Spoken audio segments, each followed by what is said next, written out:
శ్రీ గురుభ్యో నమః. శ్రీ గురు చరిత్ర అధ్యాయం 32. శ్రీ గణేశాయ నమః. శ్రీ సరస్వతి నమః. శ్రీ గురుభ్యో నమః. బృహస్పతి ఉపదేశించిన స్త్రీ ధర్మాలను సిద్ధయోగి ఇంకా ఇలా వివరించారు. బృహస్పతి ఇంకా ఇలా చెప్పారు: దేవతలారా, సతులకు భర్త మరణించినప్పుడు భర్తతో సహగమనం చేయడం అనేది ఉత్తమం. కానీ భర్త దూరదేశంలో ఉన్న ఆమె గర్భవతి అయిన, ఆమెకు పాలు త్రాగే బిడ్డ ఉన్నా అప్పుడు మాత్రము సహగమనం చేయకూడదు. అటువంటి స్త్రీ యావజ్జీవితము విధవా ధర్మాన్ని పాటించినా కూడా ఆమెకు నిస్సందేహంగా అలాంటి ఫలితమే వస్తుంది. విధవా ధర్మాలు కూడా ఎంతో పుణ్యప్రదమైనవి. ఆమెకు జుట్టు తీయించుకోవడం ప్రధాన కర్తవ్యం. లేకుంటే ఆమె జుట్టు తానే త్రాడుతో భర్తను కట్టివేసిన దోషం వస్తుంది. గతించిన భర్త కూడా పతితుడు అవుతాడు. అప్పటి నుండి ఆమె నిత్యము తల స్నానము, ఒక్క పూట భోజనం చేస్తూ ఉండాలి. అది కూడా స్వల్పంగా తింటే మరింత శ్రేష్టము. ప్రాణాలు నిలుపుకోవడానికి ఎంత అవసరమో అంత మాత్రమే తినాలి.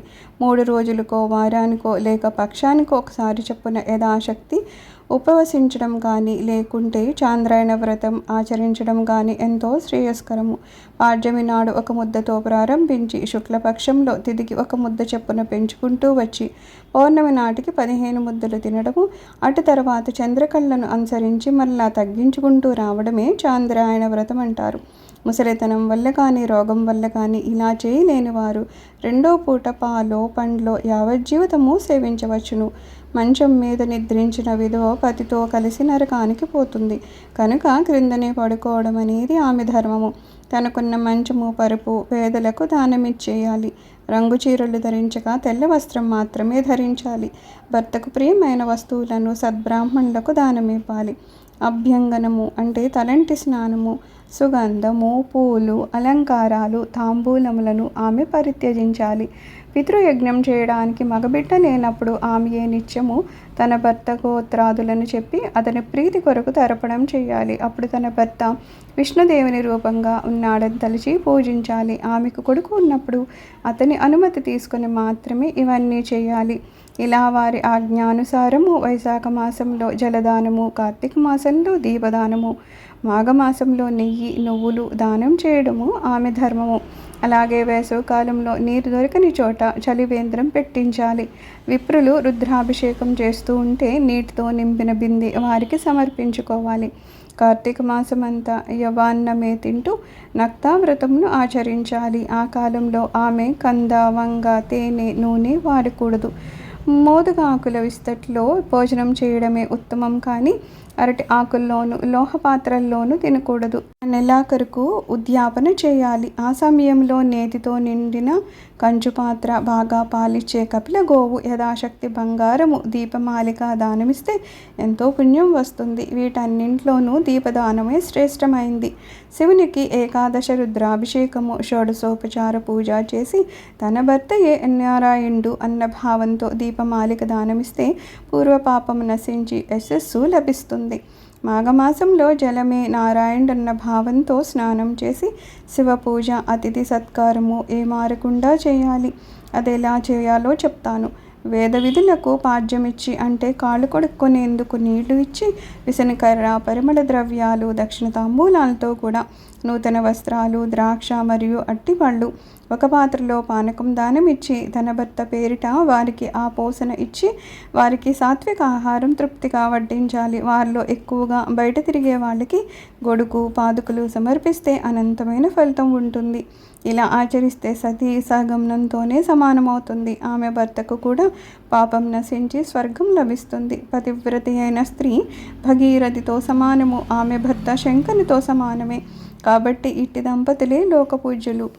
బృహస్పతి చెప్పిన ధర్మాల్లో స్త్రీలకు 2 మార్గాలు కనిపిస్తున్నాయి. ధైర్యం కలవారు సహగమనం చేయవచ్చు కనుక, అమ్మాయి నీవు శోకం విడిచి నీకేది శ్రేయస్కరము అనిపిస్తే అలానే చెయ్యని చెప్పి ఆ యోగీశ్వరుడు ఆమె తల మీద హస్తాన్నుంచి ఆశీర్వదించాడు. అప్పుడు ఆమె, యోగీశ్వర, మీరే నాకు తల్లి, తండ్రి, బంధువులు, వేరెవ్వరూ లేరు. ఇంత దూరదేశంలో నేను ఒంటరినైనప్పుడు మీరు తాళసిల్లారు. యుక్త వయస్కురాలనైన నాకు వైధవ్య ధర్మం ఆచరించడము కత్తి మీద సాము లాంటిది. యవ్వన సౌందర్యము కల వారికి ఈ లోకంలో నిందలు తప్పవు కనుక నాకు సహగమనమే నచ్చింది, అదే ఆచరిస్తాను, నన్ను ఆశీర్వదించండి అని నమస్కరించింది. ఆయన ఆశీర్వదించి, తల్లి త్వరలో నీ భర్తను తప్పక కలుసుకుంటావు. నీవు ఇంత దూరం గురుదర్శనం కోసం వచ్చావు, కానీ విధివశాన జరగరాని జరిగిపోయింది కనుక ఇప్పుడు సంగమానికి వెళ్ళి శ్రీగురిని దర్శించి వచ్చి అటు తర్వాత కర్తవ్యాన్ని నిర్వర్తించు అని చెప్పి ఆ యోగేశ్వరుడు శవం తలపై భస్మాన్ని ఉంచి ఆమెకు 4 రుద్రాక్షల్నిచ్చి వీటిలో 2 అతని మెడలోనూ చెవులకొకటి కట్టి రుద్ర సూక్తాలతో గురుపాదాలకు అభిషేకించి తీర్థం తెచ్చి ఈ శవంపై చల్లు. అప్పుడు సువాసిన్లకు వేద విప్రులకు యథాశక్తి దానాన్నిచ్చి తర్వాత సహగమనం చేయవచ్చు అని చెప్పి వెళ్ళిపోయాడు. అప్పుడు సావిత్రి అచటి వేద పండితులందరినీ పిలిపించి ప్రాయశ్చిత్తాలు చేయించి స్నానం చేసి పసుపు పారాణి కుంకుమలతో అలంకరించుకొని శవాన్ని నది వద్దకు మోయించుకుపోయింది. తాను అగ్ని పట్టుకుని శవానికి ముందు నెమ్మదిగా నడిచి వెళ్ళింది. మహాసౌందర్యవతి అయిన ఆమె అంత చిన్న వయసులో మహాలక్ష్మిలాగా అలంకరించుకొని సగమనం చేసుకోవడానికి వెళ్తోందని తెలిసి గ్రామంలోని స్త్రీలు పురుషులు ఆమెను చూడ్డానికి కొన్ని వేల మంది వచ్చారు. వారిలో కొందరు ఆమెను చూసి, అయ్యో, ఏ సుఖము ఎరగని చిన్న వయసులో ఒక్క బిడ్డని నా కలగకముందే చావంటే కించిత్తు కూడా భయం లేకుండా ఎంత ధైర్యంగా వెళుతోంది అని ముక్కను వేలేసుకున్నారు. కొందరు ఆమె దగ్గరికి వెళ్ళి, ఏమమ్మా, ఎందుకు వృధాగా ప్రాణాలు తీసుకుంటావు, పుట్టింటికి వెళ్ళి అక్కడ జీవించరాదా అన్నారు. ఆమె వారికి సమాధానం చెప్పకుండా దృఢ నిశ్చయంతో ముందుకు సాగిపోయింది. మరి కొంతమంది, ఆహా, ఈమె ధర్మవేత్త అయిన మహాపతివ్రత కనుకని ధర్మం తప్పకుండా నడుచుకుంటోంది, స్త్రీలందరికీ ఈమె మార్గదర్శకురాలు అని కీర్తించారు. చివరకు అలాగే అందరూ నది ఒడ్డుకు చేరి శవాన్ని దించి చితిపేర్చారు.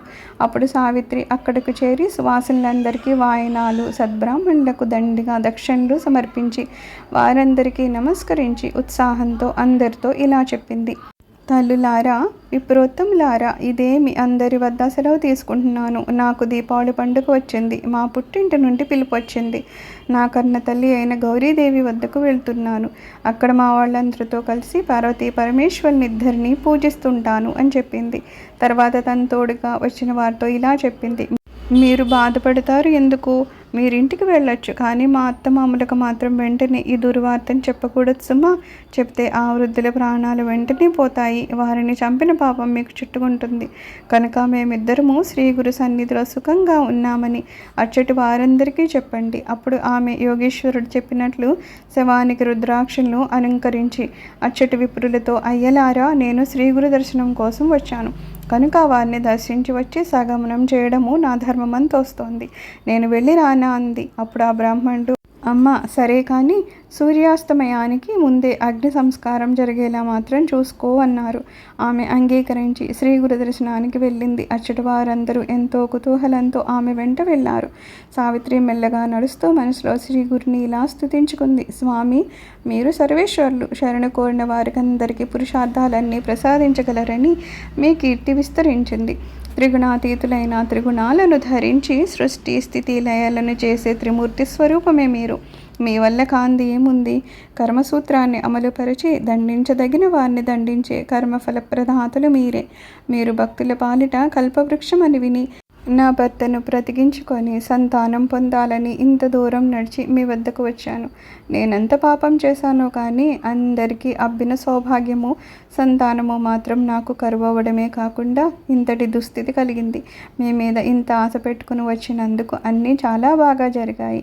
మిమ్మల్ని ఆశ్రయించిన వారికి మీరు ప్రసాదించేది ఏంటో బాగా తెలిసింది. ఈ లోకంలో వ్యాపించిన మీ కీర్తిని పరలోకానికి కూడా తీసుకుపోదలిచి నేను నా భర్తతో కలిసి వెళ్ళబోతున్నాను. ఇలా అనుకుంటూ ఆమె సంగమానికి వెళ్ళింది. దేదీప్యమానమైన శ్రీగురుని మూర్తి కనిపించగానే ఆమె హృదయంలో అపారమైన భక్తి పెళ్ళుబికి అక్కడి నుండి ఆయనకు సాష్టాంగ నమస్కారం చేసింది. వెంటనే శ్రీగురుడు ఆమెను నిత్య సౌభాగ్యవతి భవ అని ఆశీర్వదించారు. వెంటనే అక్కడి జనంలో కొందరు తమలో తామే నవ్వుకున్నారు. వారిలో ఒకడు సాహసించి, స్వామి, ఈమె భర్త ఇంతకు ముందే ఇక్కడ మరణించాడు. అతని శవం ఇంకా శ్మశానంలోనే ఉంది. మీ వద్ద సెలవు తీసుకొని ఈమె సహగమనం చేయబోతోంది. ఇంకా ఈమె సౌభాగ్యవతి ఎలా అవుతుంది అన్నాడు.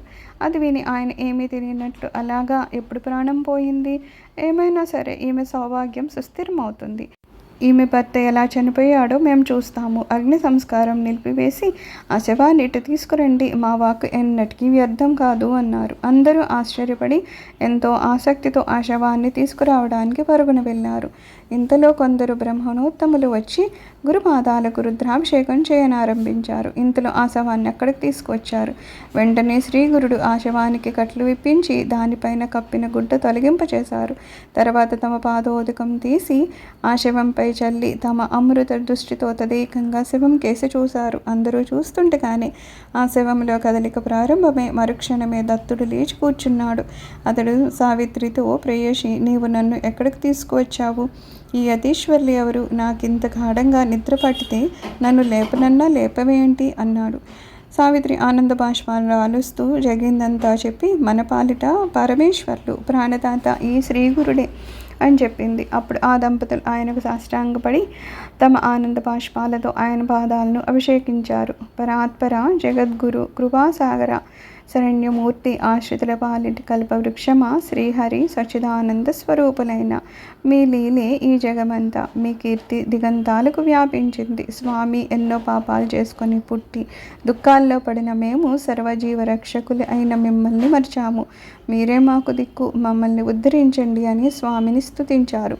శ్రీగురుడు వారిని ఆశీర్వదించి సిరి సంపదలు, దీర్ఘాయువు కలిగి అష్టపుత్రులను కనండి. మీ దుష్కర్మలన్నీ తీరిపోయాయి, మీ దేహాలు పవిత్రమయ్యాయి. మా ప్రసాదం వలన మీకు 4 పురుషార్థాలు సిద్ధించి చివరకు ముక్తి కూడా కలుగుతుంది. మీరింటికి వెళ్ళండి అన్నారు. అది విన్న జనమంతా జయ జయధ్వానాలు చేస్తూ స్వామికి నమస్కరించి హారతులిచ్చారు. కానీ అందరిలో ఒక దూర్తుడు స్వామి ముందుకొచ్చి, అయ్యా, నాకొక సందేహం ఉంది. నొసట వ్రాత తప్పించడం ఎవరితరమో కాదని వేదశాస్త్రాల్లో ఉంది కదా. బ్రహ్మవ్రాత నిజమే అయితే ఈ చనిపోయిన వాడు తిరిగి ఎలా బ్రతికాడు అన్నాడు. స్వామి నవ్వి, బ్రహ్మ అనుమతితో మేము వచ్చే జన్మలోని అతని జీవితకాలం నుండి 30 సంవత్సరాలు ఈ జన్మకు మార్చాము. అంతేకాని విధి వ్రాత అన్నది వాస్తవమే అని చెప్పి అతనికి దివ్య దృష్టిని ప్రసాదించి ఆ సత్యం దర్శింపచేశారు. ఆ బ్రాహ్మణుడు నిరుత్తరుడయ్యాడు. అందరూ ఆశ్చర్యంతో తమ ఇళ్లకు వెళ్ళిపోయారు. నాటి నుండి శ్రీగురుని కీర్తి వెల్లువలై దశ దిశలా వ్యాపించింది. సావిత్రి, దత్తాత్రేయులు సంగమంలో స్నానం చేసి శ్రీగురుని పూజించి వేద విప్రులకు భారీ ఎత్తున దక్షిణలిచ్చి పంపించారు. అప్పుడే సూర్యుడు అస్తమిస్తున్నాడు. ఆ దంపతులను వెంట తీసుకొని శ్రీగురుడు తమ మఠానికి చేరుకున్నారు. శ్రీ దత్తాయ గురవే నమః. శ్రీ శ్రీపాద శ్రీ వల్లభాయ నమః. శ్రీ నృసింహ సరస్వతీ నమః. సర్వం శ్రీ గురుచరణారవిందార్పణమస్తు. లోకా సమస్తా సుఖినో భవంతు. ఓం శాంతి శాంతి శాంతి.